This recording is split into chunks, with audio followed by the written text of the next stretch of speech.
Nah, pertanyaannya adalah apakah penggunaan resolusi ini hanya digunakan saat momentum-momentum tersebut?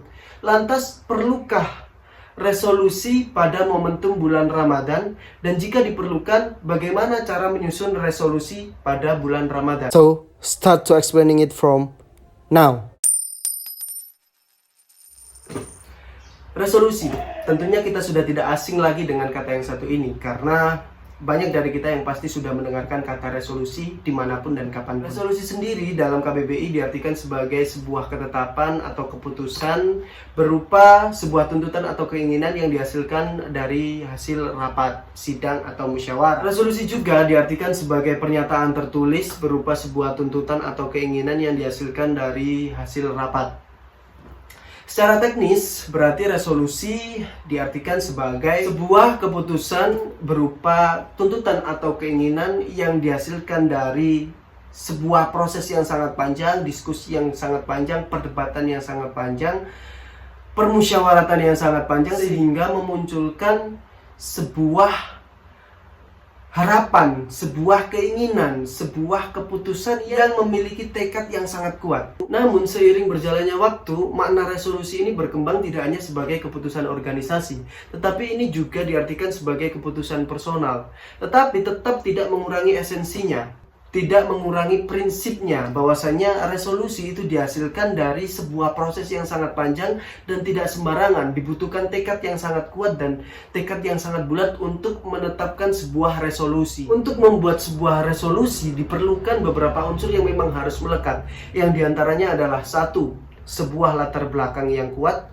2. Tujuan yang jelas. 3. Isi resolusi. 4. Subjek yang paham dan sadar dengan konsekuensi yang akan dihadapi. 5. Sasaran atau objek dari resolusinya. Resolusi sendiri seringkali dikaitkan dengan momentum-momentum besar seperti Tahun Baru Masehi, momentum Tahun Baru Hijriah. Dalam isi resolusi tersebut terdapat berbagai macam resolusi. Bisa berkaitan dengan kesehatan, bisa berkaitan dengan penampilan, bisa berkaitan dengan ide bisnis, dan lain sebagainya. Bahkan dalam Tahun Baru Hijriah kita seringkali mendengarkan resolusi di mana yang sering dinyatakan adalah jadikan Tahun Baru Hijriah ini sebagai tahun untuk berhijrah menjadi seseorang muslim yang lebih bertakwa. Pertanyaannya adalah apakah penggunaan resolusi ini hanya digunakan saat momentum-momentum tersebut? Lantas, perlukah resolusi pada momentum bulan Ramadan? Dan jika diperlukan, bagaimana cara menyusun resolusi pada bulan Ramadan? Untuk itu kita akan mencoba mengupas dan membahasnya lebih dalam. Momen Ramadan adalah momen untuk kita meningkatkan kualitas diri, tidak hanya sekedar meningkatkan ketakwaan, tetapi juga meningkatkan mental, meningkatkan karakter, dan meningkatkan hal-hal lain yang berhubungan dengan kedirian kita. Namun permasalahannya adalah jika kita ingin menjadikan Ramadan sebagai momen untuk meningkatkan kualitas diri, tentunya kita membutuhkan tekad yang sangat kuat, tekad bulat untuk menjadikan diri kita sebagai pribadi yang lebih baik. Sehingga akan menjadi sulit bagi kita untuk meningkatkan kualitas diri jika kita tidak memberikan target-target yang tepat dan sebuah tekad yang kuat untuk memperbaiki diri pada bulan Ramadan ini. Dari sini saya yakin kita semua sepakat bahwasanya kita membutuhkan resolusi untuk menghadapi momentum Ramadan agar kita bisa meningkatkan kualitas diri kita. Lantas pertanyaan selanjutnya adalah bagaimana cara menyusun resolusi pada bulan Ramadan?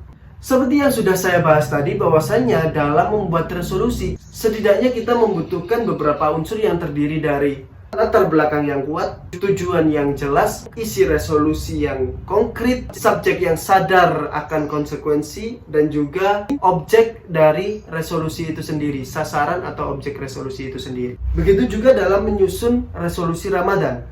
Yang pertama kali kita butuhkan adalah latar belakang yang kuat. Kita memerlukan latar belakang yang kuat untuk menjawab kenapa kita harus membuat resolusi ini. Saking kuatnya, kita membutuhkan latar belakang ini sebagai pondasi di mana kita akan tetap konsisten apabila kita mendapatkan halangan atau kejenuhan ketika dalam proses menjalankan resolusi ini. Untuk memperoleh latar belakang yang kuat, kita bisa mencoba untuk menghayati apakah amal ibadah kita, pahala kita sudah cukup untuk menjadi bekal di akhirat kelak, untuk berniaga dengan Allah Subhanahu wa Ta'ala, untuk membeli surganya. Apakah amal ibadah kita dan pahala kita sudah cukup untuk membeli hal tersebut? Nah, apabila kita sudah merasa cukup, kita sudah tidak memerlukan lagi resolusi. Tetapi apabila kita merasa kita kurang, maka kita memerlukan resolusi itu sendiri. Nah, untuk melihat apakah kita sudah cukup atau belum, kita bisa membandingkan antara tugas dan kewajiban kita dengan apa yang telah kita lakukan selama ini. Tugas yang diberikan oleh Allah Subhanahu wa Ta'ala kepada kita setidaknya secara garis besar ada dua. Yang pertama adalah menjalankan misi sebagai seorang khalifah fil ard, dan yang kedua adalah menjalankan misi sebagai seorang hamba. Untuk menjalankan misi sebagai khalifah fil ard, mungkin kita diperlukan sebuah ibadah-ibadah yang berorientasi ke sosial, seperti pengembangan masyarakat, ya kan, pengembangan moral, pengembangan akhlak, terus pengembangan teknologi yang berorientasi untuk masyarakat, gitu kan. Nah, sedangkan untuk ibadah-ibadah yang berorientasi sebagai penghambaan, kita memerlukan ibadah yang berbau-bau spiritual seperti sholat, mengaji, sodako, infak, zakat, seperti itu. Dari situ kita dapat merefleksikan apakah kita sudah menjalankan ibadah-ibadah tersebut, baik itu ibadah-ibadah ritual maupun ibadah-ibadah sosial. Jika kita masih merasa bahwasanya kita kurang dalam menjalankan ibadah-ibadah tersebut, maka nantinya pasti akan melahirkan latar belakang yang sangat kuat, dan itu membuat kita untuk bertekad menjadi orang yang lebih baik agar mampu menjalankan kewajiban-kewajiban tersebut. Namun, setelah kita dihadapkan dan merefleksikan hal-hal tersebut, seringkali secara respon pertama kita, psikis kita, pertama kali merespon hal tersebut adalah bingung. Karena kita akan merasa bahwasanya banyak hal yang belum kita lakukan, sehingga ini membingungkan kita. Masa kita harus melaksanakan semua hal yang belum kita lakukan tersebut dalam waktu 1 bulan? Kita akan merasa tidak sanggup untuk melaksanakan semuanya dalam jangka waktu yang singkat tersebut, sehingga kita memerlukan langkah yang kedua, yakni tujuan yang jelas. Karena kita telah merefleksikan semuanya dan mendapatkan latar belakang yang kuat, tentunya kita akan mendapatkan bermacam-macam tujuan dan target. Namun, secara psikis, seperti yang sudah saya bilang tadi, bahwasanya kita akan merasa tidak mampu dan akan mustahil jika kita melakukannya dalam jangka waktu yang sangat singkat tersebut. Untuk itu, kita memerlukan skala prioritas untuk menetapkan tujuan mana yang paling ingin kita raih di bulan Ramadan ini.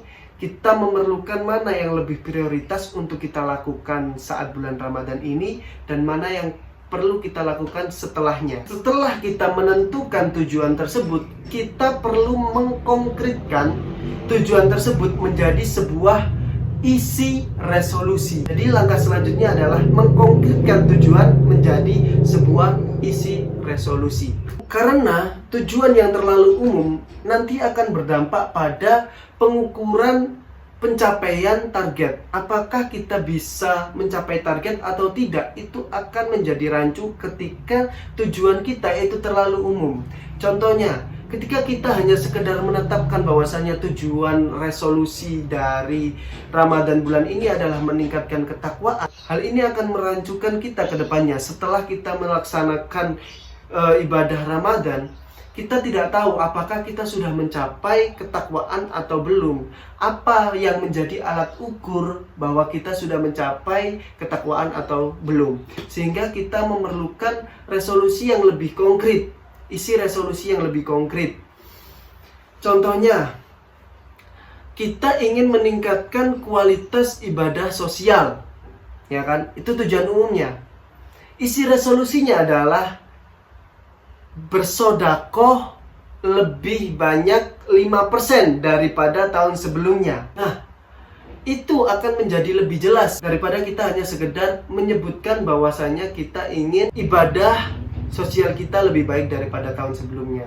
Langkah selanjutnya, yakni sebagai subjek yang ingin memenuhi resolusi, yang ingin mewujudkan resolusinya, kita harus sadar akan konsekuensi dari resolusi yang akan kita capai, yang ingin kita capai. Kita perlu memprediksi apa saja konsekuensi-konsekuensi yang akan kita hadapi ke depannya ketika kita ingin mencapai hal-hal tersebut. Hal itu sangatlah mudah karena momentum Ramadan tidaklah momentum yang baru kita rasakan, yang baru kita lakukan, tidak datang sekali atau dua kali. Tetapi Ramadan adalah momentum yang selalu kita hadapi setiap tahun. Tentunya kita akan tahu dan bisa memprediksi apa-apa saja yang akan menjadi konsekuensi kita ke depannya. Apa saja yang berpotensi untuk menghambat kita dalam mencapai resolusi kita. Setelah itu kita akan mendapatkan list apa saja yang berpotensi untuk menghadang kita, konsekuensi-konsekuensi yang akan kita hadapi. Untuk itu kita memerlukan langkah selanjutnya, yakni sasaran resolusi. Sasaran resolusi ini nantinya akan menjadi output kita untuk menghadapi konsekuensi-konsekuensi yang akan terjadi ketika kita melaksanakan resolusi. Contohnya, mungkin ketika di minggu pertama, minggu kedua, kita menjadi seseorang yang sangat bersemangat dalam menjalankan resolusi. Tetapi di minggu ketiga, keempat, itu kita biasanya menghadapi kejenuhan gitu kan. Nah, itu adalah sebuah tantangan yang harus kita hadapi. Untuk itu kita memerlukan sebuah solusi bagaimana caranya kita bisa menghadapi konsekuensi tersebut. Contohnya kita mendatangi seseorang yang mampu memotivasi kita gitu kan, terus tempat-tempat yang mampu menghibur kita, memberikan semangat kita kembali untuk tetap menjalankan resolusi-resolusi tersebut. Sehingga ketika kita menjalankan semua perencanaan tersebut, kita akan menggapai resolusi yang kita inginkan. Kita juga perlu menyadari bahwasanya sasaran dari resolusi Ramadan ini itu adalah janji kepada Allah. Dan seburuk-buruknya janji yang tidak ditepati adalah janji yang tidak ditepati pada Allah Subhanahu wa Ta'ala. Setelah kita mengetahui langkah-langkah dalam menyusun resolusi, semoga dalam Ramadan ini kita dapat menjadi seseorang yang lebih bertakwa dan dapat mencapai resolusi kita. Amin amin ya rabbal alamin. So, take the lesson.